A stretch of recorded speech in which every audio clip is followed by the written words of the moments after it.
आप सभी को जय मसीह की।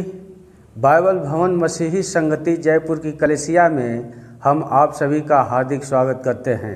BBCF जयपुर की ओर से आप सभी को बड़ा दिन मुबारक हो। यशायाह की पुस्तक 7 अध्याय का 14 पद, 9 अध्याय का 6 से 7 पद, 11 अध्याय का 1 से 5 पद पढ़ते हुए आज की आराधना सभा को हम आरंभ करेंगे। परमेश्वर के वचन में इस प्रकार से लिखा हुआ है, इस कारण प्रभु आप ही तुमको एक चिन्ह देगा। सुनो, एक कुंवारी गर्भवती होगी और पुत्र जनेगी और उसका नाम इमानुएल रखेगी। 9 अध्याय के 6 से 7 पद, क्योंकि हमारे लिए एक बालक उत्पन्न हुआ, हमें एक पुत्र दिया गया है और प्रभुता उसके कांधे पर होगी और उसका नाम अद्भुत युक्ति करने वाला, पराक्रमी परमेश्वर, अनंत काल का पिता और शांति का राजकुमार रखा जाएगा। उसकी प्रभुता सर्वदा बढ़ती रहेगी और उसकी शांति का अंत न होगा। इसलिए वह उसको दाऊद की राजगद्दी पर इस समय से लेकर सर्वदा के लिए न्याय और धर्म के द्वारा स्थिर किए और संभाले रहेगा।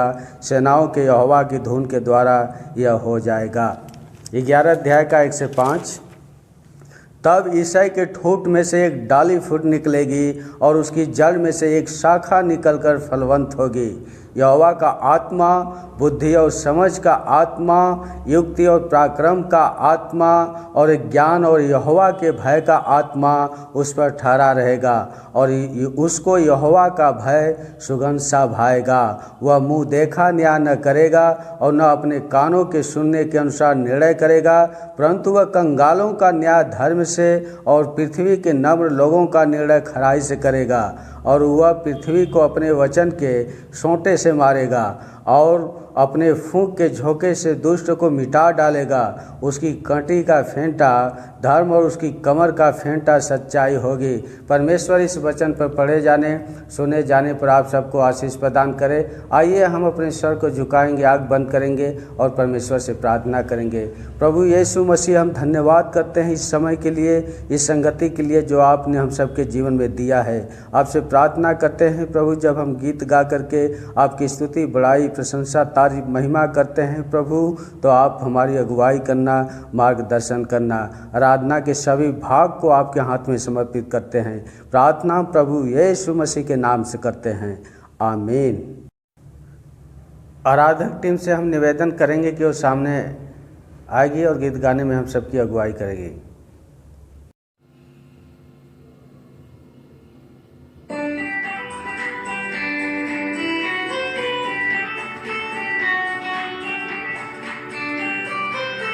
गंभीरा रूप देंगे सहारा, आया चलने में कारण हारा।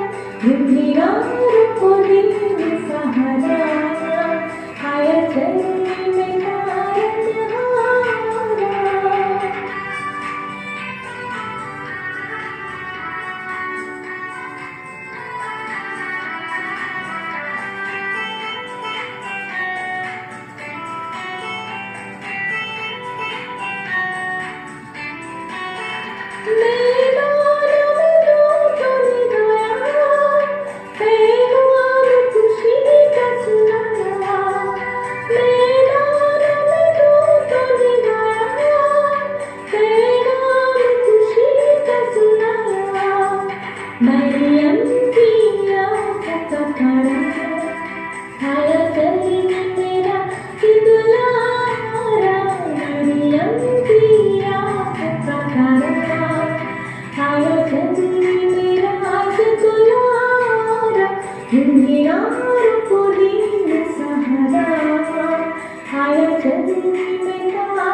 आप सभी को प्रभु यीशु मसीह के मधुर और प्रिय नाम में जय मसीह की। एक दफ़ा दोबारा से मैं बीबीसी ऐप जयपुर की कलीसिया की तरफ से आप सभी का इस बड़े दिन के अवसर पर हार्दिक स्वागत करता हूं। आप सभी को बड़ा दिन मुबारक हो। परमेश्वर के वचन पर ध्यान करने के लिए हम परमेश्वर के वचन को खोल लेंगे और आज का जो खंड लिया गया है वो पाया जाता है लूका रचित सुसमाचार उसका 4था अध्याय और उसके 16 पद से लेकर के उसके 21 पद तक। और मैं चाहूँगा कि हम सब लोग परमेश्वर के वचन को आदर देने के लिए अपने अपने स्थानों पर खड़े हो जाएंगे। लूका उसका 4 अध्याय और उसके 16 पद से लेकर उसके 21 पद तक। और परमेश्वर के वचन में इस प्रकार से लिखा हुआ है, फिर वह नासरत में आया जहाँ पाला पोसा गया था और अपनी रीति के अनुसार सबत के दिन आराधनालय में जाकर पढ़ने के लिए खड़ा हुआ। यशाया भविष्यद्वक्ता की पुस्तक उसे दी गई और उसने पुस्तक खोलकर वह जगह निकाली जहाँ यह लिखा था, प्रभु का आत्मा मुझ पर है, इसलिए कि उसने कंगालों को सुसमाचार सुनाने के लिए मेरा अभिषेक किया है और मुझे इसलिए भेजा है कि बंदियों को छुटकारे का और अंधों को दृष्टि पाने का सुसमाचार प्रचार करूं और कुचले हुओं को छुड़ाऊं और प्रभु के प्रसन्न रहने के वर्ष का प्रचार करूं। परमेश्वर अपने वचन के पढ़े और सुने जाने पर हम सबको आशीष प्रदान करे। परमेश्वर के वचन पर ध्यान करने से पहले हम लोग प्रार्थना करेंगे। आइए हम प्रार्थना करें। परमेश्वर पिता, हम धन्यवाद करते हैं कि आप सृष्टिकर्ता परमेश्वर हैं। हम धन्यवाद करते हैं कि आप आदि हैं, अंत हैं, अल्फा और ओमेगा हैं। हम धन्यवाद करते हैं कि आप वो परमेश्वर हैं जिसने मनुष्य को अपने हाथों से बनाया और उसके बाद आपने मनुष्य को बचाने के लिए इस पृथ्वी पर आप मानव रूप धारण करके आए। आप देहधारी हुए। अनंत परमेश्वर स्वर्ग की महिमा को छोड़ करके पृथ्वी पर आ गया मनुष्य को बचाने के लिए, भविष्य की आशा देने के लिए, पापों की क्षमा को प्रदान करने के लिए, परमेश्वर के पास वापस ले जाने के लिए, परमेश्वर के पुत्र और पुत्रियां बनाने के लिए। हम धन्यवाद करते हैं परमेश्वर पिता कि आप हमसे इतना प्रेम करते थे कि आपने हमें पापों में अकेला नहीं छोड़ दिया, लेकिन पापों से बचाने के लिए आज से 2000 वर्ष पूर्व आप इस पृथ्वी पर आए। आपने गड़ड़ियों को संदेश दिया कि देखो, मैं तुम्हें बड़े आनंद का सुसमाचार सुनाता हूँ कि आज दाऊद के नगर में तुम्हारे लिए एक उद्धारकर्ता जन्मा है और यही मसीह प्रभु है। सचमुच में आप हमारे जीवन के उद्धारकर्ता परमेश्वर हैं। हम धन्यवाद करते हैं कि हम आपको जान सके, आपको पहचान सके और आपके पीछे चल रहे हैं। और आपने हमें चुना, इस संसार से अलग किया और अपना उद्धार, अपना अनंत जीवन, पापों की क्षमा हमारे जीवन में प्रदान करी। जब हम आपके इस जीवित वचन पर जो हमारे सामने पढ़ा गया ध्यान करते हैं, आप हमारी सहायता करें, मदद करें कि इस आपके संसार में आने के उद्देश्य को ना सिर्फ हम समझें, ना सिर्फ हम अपने जीवन में से लागू करें, लेकिन दूसरों को समझा सके, दूसरों को बताने वाले हो सके। आपकी सहायता और मदद चाहते हैं। प्रार्थना को प्रभु यीशु मसीह के नाम से मांगते हैं, आमीन। आप सब मेहरबानी से अपने स्थानों पर बैठ सकते हैं। एक महत्वपूर्ण प्रश्न है। प्रश्न ये है कि प्रभु यीशु मसीह इस दुनिया में क्यों आए। किसी ने कहा है कि ये प्रश्न जब तक हमारे जीवन का एक महत्वपूर्ण प्रश्न नहीं बनेगा तब तक हम इसका जवाब नहीं ढूंढ पाएंगे। यदि आप चाहते हैं कि आप इस बात का पता लगाएं कि प्रभु यीशु मसीह इस दुनिया में क्यों आया, तो इस प्रश्न को आपके और मेरे जीवन का एक महत्वपूर्ण प्रश्न बनना होगा, तभी हम इस प्रश्न का जवाब ढूंढ पाएंगे। प्रभु यीशु मसीह इस दुनिया में एक उद्देश्य के तहत आया, परमेश्वर के उद्देश्य के तहत आया। उस उद्देश्य को पूरा करने के लिए आया, हमें और आपको अपना बनाने के लिए आया। परमेश्वर ने मनुष्य को अपने स्वरूप में और अपनी समानता में सृजा, लेकिन परमेश्वर ने मनुष्य को अपने अधीन नहीं रखा, बल्कि उसे स्वतंत्र बनाया। परमेश्वर ने मनुष्य को स्वतंत्र इच्छा प्रदान करी थी और ये बात हम अदन के बगीचे में हम देखते हैं। परमेश्वर ने मनुष्य को आज के दुनिया में हम रोबोट को देखते हैं, रोबोट के समान परमेश्वर ने मनुष्य को नहीं बनाया। वो चाहता तो अपने हाथों में हमारा नियंत्रण रख सकता था, लेकिन उसने नियंत्रण को अपने हाथों में नहीं रखा। उसने हमें स्वतंत्र इच्छा दी, उसने हमें स्वतंत्र बनाया, स्वतंत्र किया। उसने हमें विचार करने की स्वतंत्रता दी, उसने हमें उन विचारों को व्यक्त करने की स्वतंत्रता दी और उन विचारों के ऊपर निर्णय लेने के भी उसने हमें क्या करी, स्वतंत्रता दी। क्योंकि परमेश्वर चाहता था कि मनुष्य पूर्ण रूप से क्या हो, स्वतंत्र हो। इसीलिए जब परमेश्वर ने आदम और हव्वा को बनाया, जब उनको अदन के बगीचे में रखा, परमेश्वर ने उनको स्वतंत्र इच्छा दी थी, उनको चुनाव करने की छूट दिया था, निर्णय लेने की उनको क्या दिया था, उनके अंदर क्षमता दिया था। जब मनुष्य पाप में गिर गया तो परमेश्वर ने ऐसा उपाय किया कि मनुष्य को पाप से छुटकारा मिल सके। उसने हमारे पाप से छुटकारे के लिए बलिदान की व्यवस्था की, ऐसे बलिदान की व्यवस्था की जो सबसे सर्वश्रेष्ठ बलिदान था।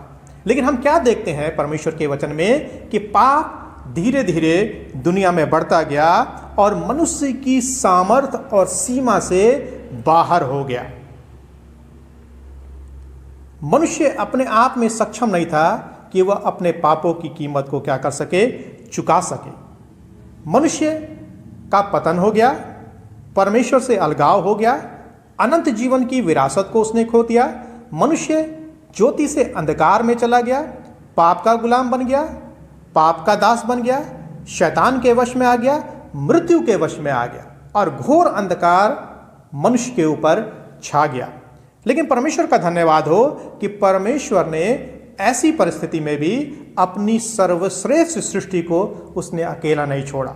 उसने अपने पुत्र प्रभु यीशु मसीह को इस संसार में भेजा ताकि वो मनुष्य के पापों की कीमत और बलिदान को अपने बहुमूल्य रक्त के द्वारा से क्या कर सके, अदा कर सके, चुका सके। मनुष्य के स्वभाव में ही और उसकी आत्मा में स्वतंत्रता की क्या होती है, चाह होती है। और मनुष्य जो है हमेशा इस स्वतंत्रता को, इस आज़ादी को अपने जीवन में प्राप्त करने का क्या करता है, प्रयास करता है और इसके लिए वो कुछ भी करने के लिए क्या होता है, तैयार होता है। किसी भी कीमत को अदा करने के लिए वो तैयार होता है। बाइबल में हम घटना का वर्णन पाते हैं कि नासरत नगर में एक दिन प्रभु यीशु मसीह आराधनालय में आता है और वहाँ पर आकर वो यशाया की पुस्तक को खोलता है और यशाया की पुस्तक में से इस खंड को वो पढ़ता है।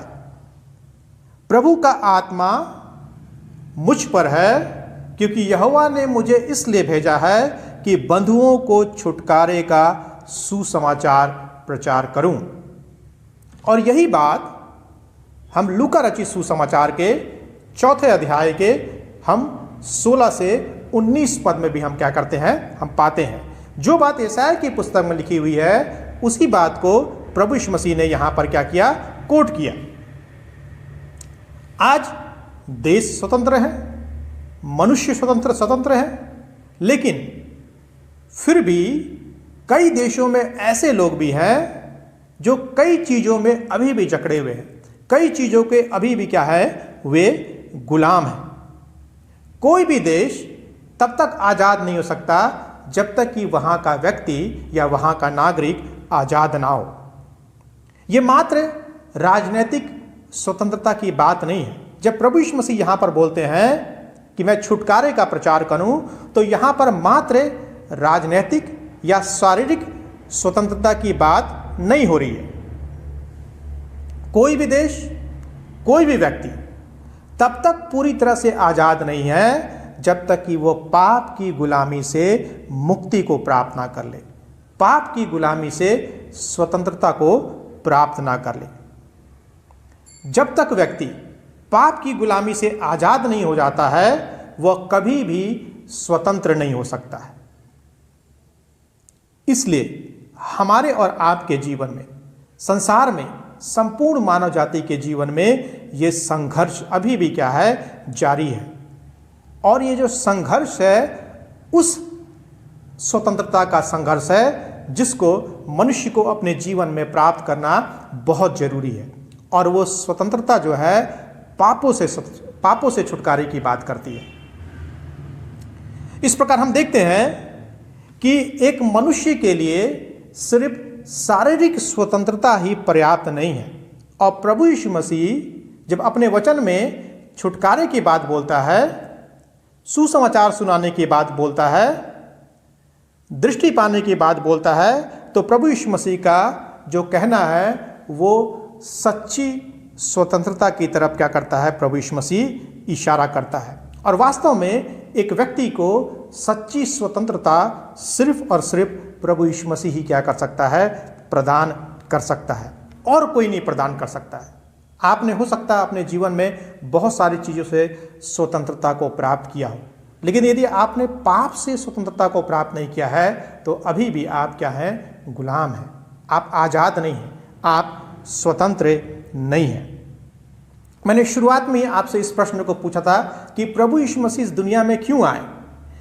मैंने आपसे ये भी बोला कि ये प्रश्न जब तक हमारे और आपके जीवन का महत्वपूर्ण प्रश्न नहीं बनेगा तब तक हम इसका जवाब नहीं ढूंढ पाएंगे। यदि आप चाहते हैं कि आपके पास इस प्रश्न का जवाब हो, आपको अपने जीवन में इस प्रश्न को एक महत्वपूर्ण प्रश्न बनाना होगा। पहली जो बात है वो ये है, प्रभु यीशु मसीह इस दुनिया में हमें शारीरिक स्वतंत्रता को प्रदान करने के लिए आया। प्रभु यीशु मसीह इस दुनिया में हमें शारीरिक स्वतंत्रता को प्रदान करने के लिए आया। और जो मेरा शीर्षक है इस खंड का वो यह है, प्रभु यीशु मसीह हमें सच्ची स्वतंत्रता प्रदान करता है। प्रभु यीशु मसीह हमें सच्ची स्वतंत्रता प्रदान करता है। और उसमें पहली बात हम देखेंगे कि यीशु मसीह इस दुनिया में हमें शारीरिक स्वतंत्रता प्रदान करने के लिए आया।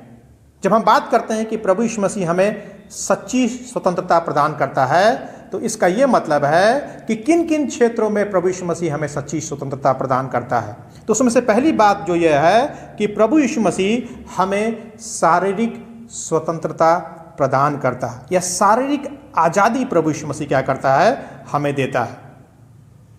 आज़ादी का मतलब, स्वतंत्रता का मतलब यह नहीं होता है कि एक व्यक्ति के मन में जैसा आए वो वैसा ही करे, लेकिन स्वतंत्रता का वास्तविक अर्थ जो होता है यह वो होता है कि हम परमेश्वर के वचन के बताए गए मार्गों पर चले। कोई भी देश जिसमें उस देश के नागरिक रहते हैं वहाँ का एक संविधान होता है, वहाँ का एक नियम होता है, वहाँ का एक कानून होता है, और वो उसी नियम के आधार पर, उसी संविधान के अनुसार जो उनके देश का है, अपने जीवन को क्या करते हैं, व्यतीत करते हैं। हमारे देश में भी संविधान है, हमारे देश ने भी हमें स्वतंत्रता प्रदान करी है, लेकिन वो स्वतंत्रता हम अपने संविधान के अनुसार क्या करते हैं, अपनी स्वतंत्रता का इजहार करते हैं, अपनी स्वतंत्रता को व्यक्त करते हैं। हमें परमेश्वर स्वतंत्रता देता है, लेकिन उसने भी कुछ नियम बनाए हैं, उसने भी कुछ कानून बनाए हैं, उसने भी कुछ संविधान बनाए हैं जो हमें उसके वचन में मिलते हैं, बाइबल में मिलते हैं, जो हमारे जीवन के लिए मार्गदर्शन है, जो हमारे जीवन के एक सही दिशा को प्रदान करते हैं और सही दिशा में आगे बढ़ने के लिए हमें क्या करते हैं, प्रेरणा प्रदान करते हैं। जब हम बात करते हैं इस पापमय संसार की, इस पापमय संसार में शारीरिक स्वतंत्रता, संसार की चिंता, धन का धोखा और वस्तुओं का क्या करते हैं, हम लोभ पाते हैं। लेकिन प्रभु यीशु मसीह ने क्या कहा, प्रभु यीशु मसीह ने इस प्रकार से कहा, इसलिए मैं तुमसे कहता हूं अपने प्राण के लिए चिंता ना करना कि हम क्या खाएंगे, क्या पिएंगे, और ना अपने शरीर के लिए कि क्या पहनेंगे।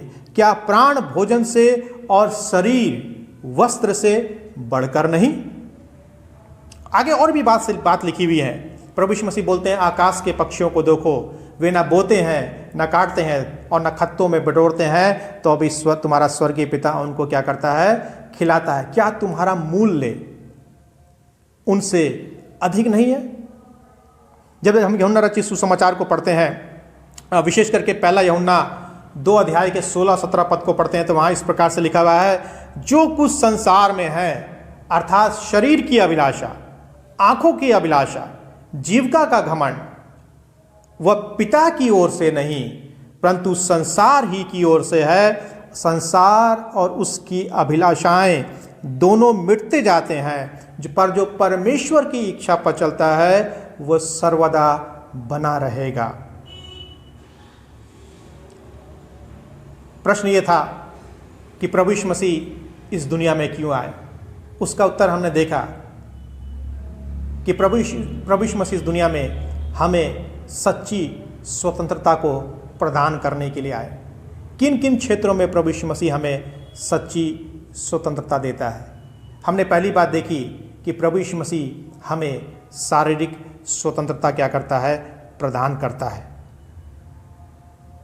शारीरिक स्वतंत्रता का मतलब है शारीरिक अभिलाषाओं से मुक्ति, और शारीरिक अभिलाषाओं से जो मुक्ति है वो सिर्फ और सिर्फ प्रभु यीशु मसीह ही क्या कर सकता है, प्रदान कर सकता है। पौलुस कहता है, अपनी चिंताओं को प्रार्थनाओं में बदलना सीखो तो यीशु मसीह की शांति तुम्हें क्या होगी, मिलेगी। यदि आप चाहते हैं कि शारीरिक रूप से आप स्वतंत्रता को प्राप्त करें, इस क्रिसमस के अवसर पर आपके लिए निमंत्रण है। प्रभु यीशु मसीह आपको अपनी बुलाहट देता है कि आप उसके पास आएं और शारीरिक स्वतंत्रता को आप क्या करें, प्राप्त करें। वो स्वतंत्रता जो सच्ची स्वतंत्रता है। दूसरी बात जो है वो यह है कि प्रभु यीशु मसीह हमें मानसिक स्वतंत्रता प्रदान करता है, या दूसरे शब्दों में बोल सकते हैं कि प्रभु यीशु मसीह इस दुनिया में हमें मानसिक स्वतंत्रता को प्रदान करने के लिए आया। शारीरिक स्वतंत्रता की बात हमने देखी, मानसिक स्वतंत्रता को प्रदान करने के लिए प्रभु यीशु मसीह इस दुनिया में आया। जो व्यक्ति पाप करता है, वचन इस बात को बताता है, वह पाप का दास है, और यह एक मानसिक समस्या है। बुराइयां, बुरी आदतें, कुविचार, गलत भावनाएं, गलत सोच, ये सब की सब मानसिक समस्या है। कहा जाता है, किसी ने इस प्रकार से कहा है, अच्छाई को अपने जीवन में लाना पड़ता है परंतु बुराई अपने आप से हमारे जीवन में आ जाती है। यह मनुष्य का स्वभाव है, पापी स्वभाव है। हम बहुत जल्दी बुरी आदतों के क्या होते हैं, शिकार हो जाते हैं।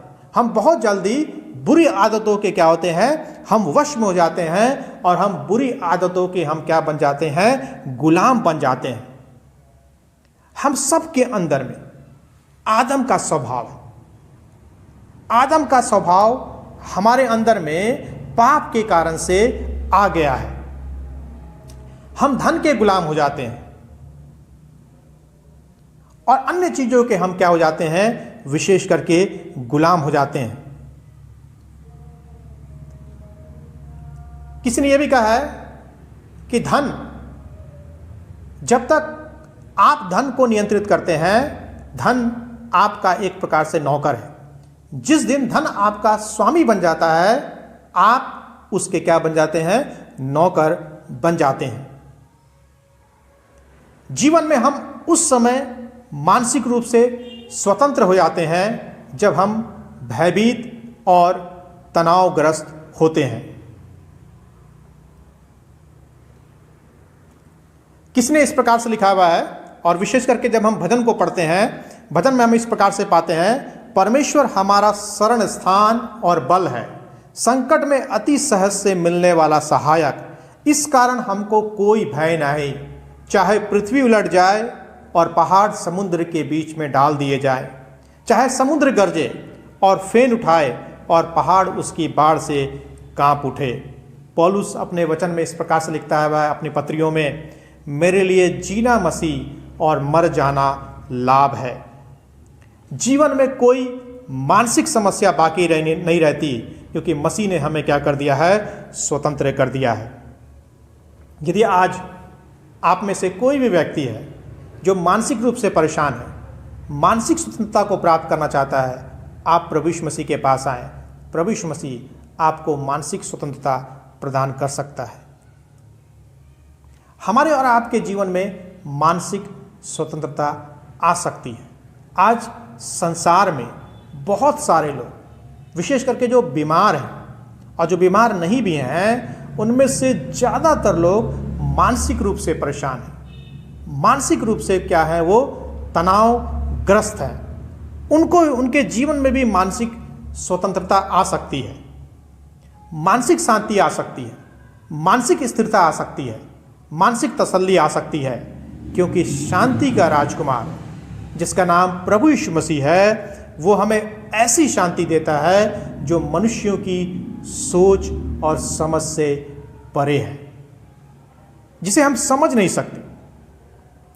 हम सिर्फ एहसास कर सकते हैं, और ये यीशु मसीह की क्या है, प्रतिज्ञा है। क्योंकि मानसिक स्वतंत्रता हमें यीशु मसीह में सिर्फ मिलती है, क्योंकि उसके वचन में लिखा हुआ है, उसका नाम शांति का राजकुमार रखा जाएगा। मैं आपसे फिर से कहना चाहता हूं कि यदि आप अपने जीवन में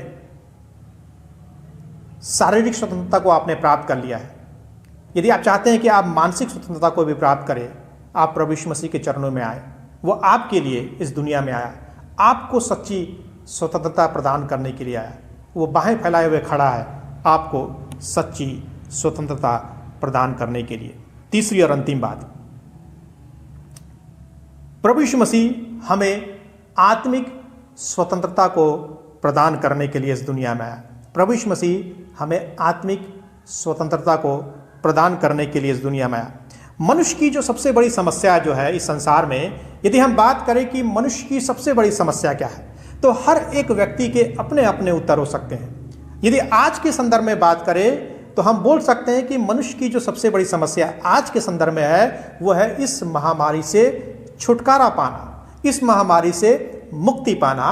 हो सकता है कि हम बोले कि मनुष्य की सबसे बड़ी समस्या जो है गरीबी से मुक्ति पाना, भ्रष्टाचार से मुक्ति पाना।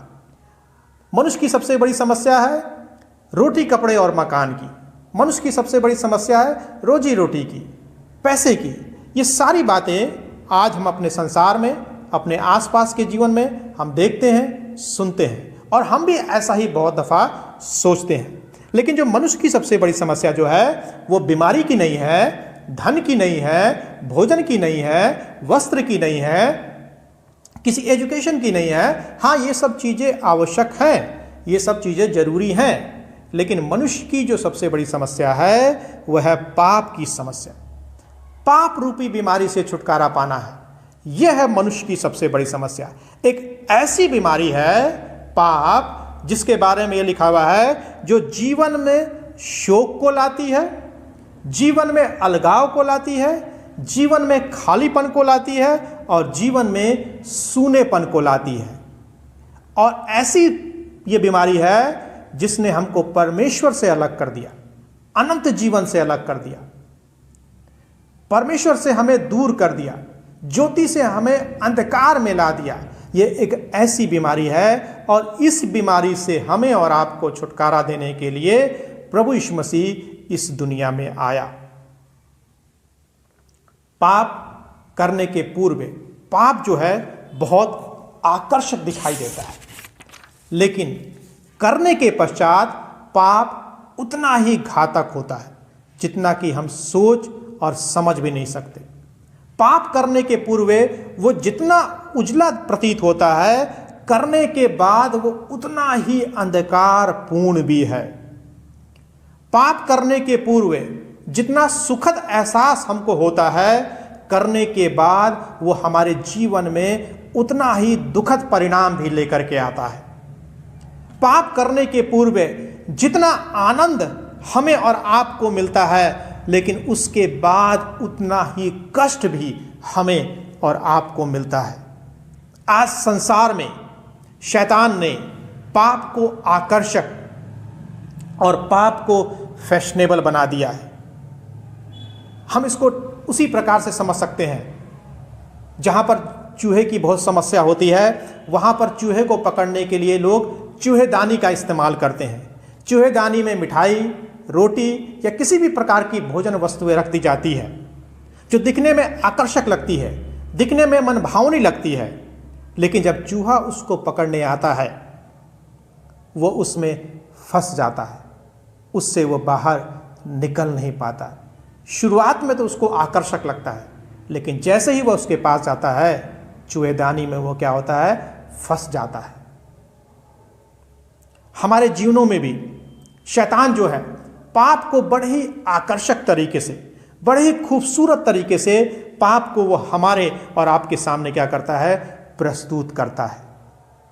आज यदि आप देखें किस प्रकार से पाप हमारे और आपके सामने क्या होता है, प्रस्तुत होता है। जब हम टेलीविज़न को देखते हैं, जब हम इंटरनेट का इस्तेमाल करते हैं, जब हम मोबाइल फ़ोन को चलाते हैं, जब हम अपने आसपास की दुनिया को देखते हैं, हम इस बात को पाते हैं कि ये जो पाप है जो हमारे सामने लाया जा रहा है बड़े ही आकर्षक तरीके से, बड़े ही खूबसूरत तरीके से लाया जा रहा है, और ये लोगों के दिमागों पर, लोगों के दिलों पर, लोगों के हृदय पर अपना गहरा प्रभाव छोड़ता है।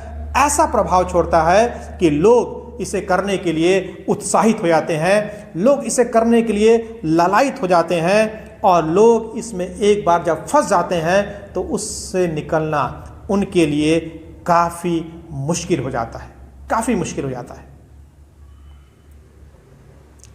याद रखें, पाप जो है शुरुआत में बहुत ही आकर्षक दिखाई देता है, लुभावना दिखाई देता है, लेकिन वो हमारे जीवन में उतना ही कष्टदायक, दुखदायक और अन्य प्रकार की समस्याओं को और परेशानियों को लेकर के आता है।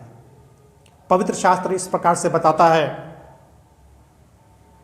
कि उन्हें स्वतंत्र होने की प्रतिज्ञा तो देते हैं, पर आप ही सड़ाहट के दास हैं, क्योंकि जो व्यक्ति जिससे हार गया हो वह उसका दास बन जाता है, और जब वे प्रभु और उद्धारकर्ता यीशु मसीह की पहचान के द्वारा संसार की नाना प्रकार की अशुद्धता से बच निकले और फिर उनमें फंसकर हार गए, तो उनकी दशा पहले से भी बुरी हो गई। दूसरा पत्रस 2 अध्याय का 19 से 20 पद। हमने इस बात को देखा कि प्रभु यीशु मसीह हमें और आपको सच्ची स्वतंत्रता प्रदान कर सकता है, क्योंकि प्रभु यीशु मसीह इस दुनिया में हमें और आपको आज़ाद करने के लिए आया, स्वतंत्र करने के लिए आया, शारीरिक स्वतंत्रता को देने के लिए आया, मानसिक स्वतंत्रता को देने के लिए आया, और आत्मिक स्वतंत्रता को देने के लिए आया। परमेश्वर के पास ले जाने के लिए आया। परमेश्वर का पुत्र मनुष्य का पुत्र बन गया ताकि मनुष्य के पुत्र को वो परमेश्वर का पुत्र बना सके। इसलिए प्रभु यीशु मसीह इस दुनिया में आया, हमारे और आपसे प्रेम करता था, इसीलिए परमेश्वर ने अपने पुत्र को इस संसार में भेजा। आज हमारे जीवन की सबसे प्रमुख आवश्यकता यह है कि हम और आप अपना संपूर्ण जीवन इस क्रिसमस के अवसर पर प्रभु यीशु मसीह को समर्पित करें, उसे अपने हृदय में जन्म लेने दें, उसे अपने हृदय में राज्य करने दें। वो हमारे मनों में, हमारे सोच में, हमारे विचारों में, हमारे जीवनों में राज्य करने पाए, वो हमारे जीवन को नियंत्रित करने पाए। पाप हमारे जीवन को नियंत्रित ना करने पाए, लेकिन हम अपने जीवन में पाप की शक्ति को ना कहें। जब तक हम अपने जीवन में पाप की शक्ति को ना नहीं कहेंगे, पाप हमारे जीवन के ऊपर राज्य करेगा। यदि आप चाहते हैं कि प्रभु यीशु मसीह, उसका आत्मा, उसका वचन आपके जीवन में राज्य करे, आपको पाप की शक्ति को अपने जीवन में ना कहना होगा, अपना संपूर्ण जीवन उसको समर्पित करना होगा। तभी आप पाप की गुलामी से स्वतंत्र हो पाएंगे, अन्यथा आप पाप की गुलामी से स्वतंत्र नहीं हो पाएंगे, क्योंकि केवल प्रभु यीशु मसीह ही हमें शारीरिक, मानसिक और आत्मिक स्वतंत्रता प्रदान करता है। क्रिसमस का संदेश हमारे और आपके लिए क्या है? हम सब लोग क्रिसमस मना रहे हैं, क्रिसमस के खुशी में हम सब लोग शरीक हैं। प्रभु यीशु मसीह के संसार में आने के हम जन्म उत्सव को हम मना रहे हैं, लेकिन क्रिसमस का वास्तविक संदेश क्या है? क्रिसमस का वास्तविक संदेश यह है कि हम यीशु मसीह पर भरोसा करना शुरू करें, संसार पर नहीं, संसार की वस्तुओं पर नहीं, संसार के लोगों पर नहीं, लेकिन हम यीशु मसीह पर भरोसा करना शुरू करें। यह है क्रिसमस का असली संदेश, क्योंकि अनंत परमेश्वर अपनी सृष्टि को बचाने के लिए एक मनुष्य के रूप में पृथ्वी पर आ गया। परमेश्वर की सबसे सर्वश्रेष्ठ सृष्टि मनुष्य था, इसलिए अनंत परमेश्वर अपनी सबसे सर्वश्रेष्ठ सृष्टि को बचाने के लिए इस पृथ्वी पर एक मनुष्य का रूप धारण करके आ गया, क्योंकि आवश्यकता थी, क्योंकि गिरा हुआ आदमी पाप में फंस गया था और रक्त बहाए बिना पापों का कोई भी निवारण नहीं था। एक नन्हा बालक जो स्वयं परमेश्वर था, एक उद्देश्य के लिए इस पृथ्वी पर आ गया। इसीलिए हमें चरणी को और प्रभु यीशु मसीह के क्रूस को एक साथ देखना चाहिए इस क्रिसमस के अवसर पर और अपने पूरे जीवन में। आपके और मेरे और संसार के पापों के लिए प्रभु यीशु मसीह मर गया।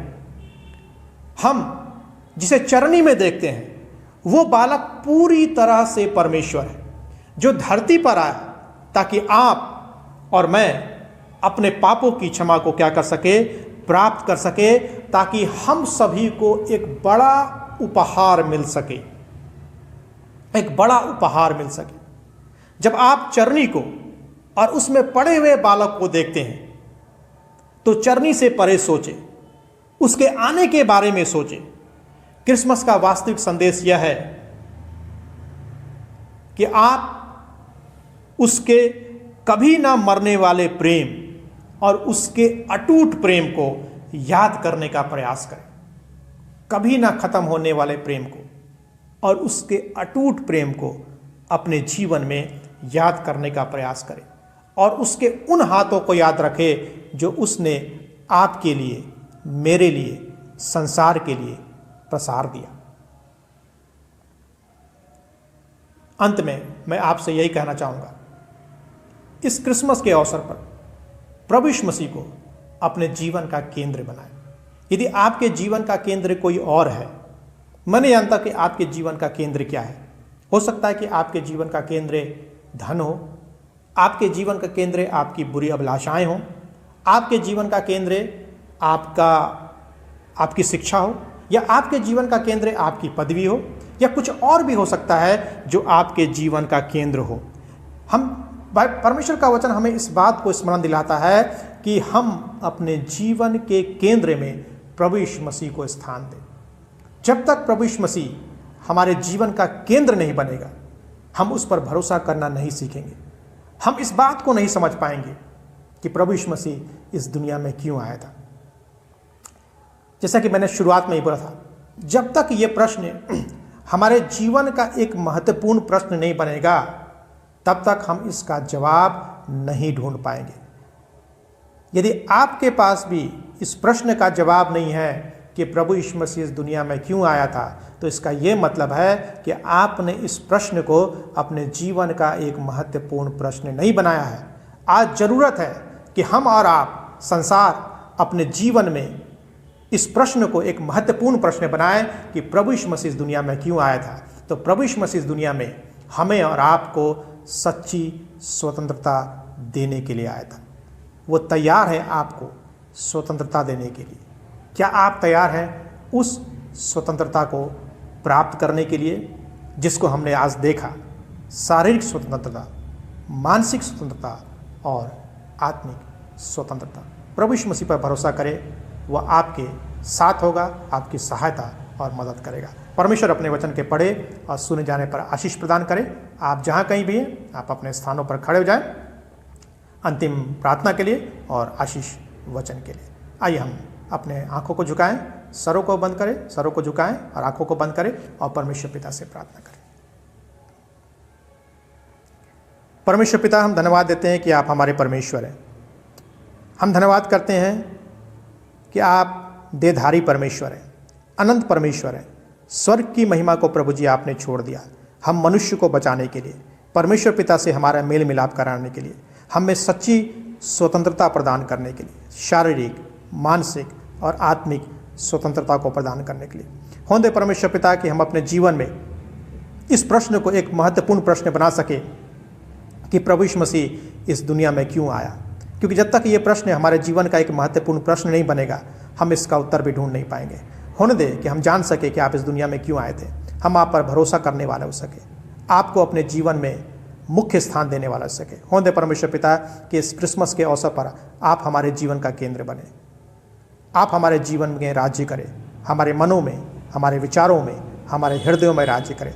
आप हमारे जीवन को नियंत्रित करें ताकि हम आपके अनुसार अपने जीवन को जी सकें।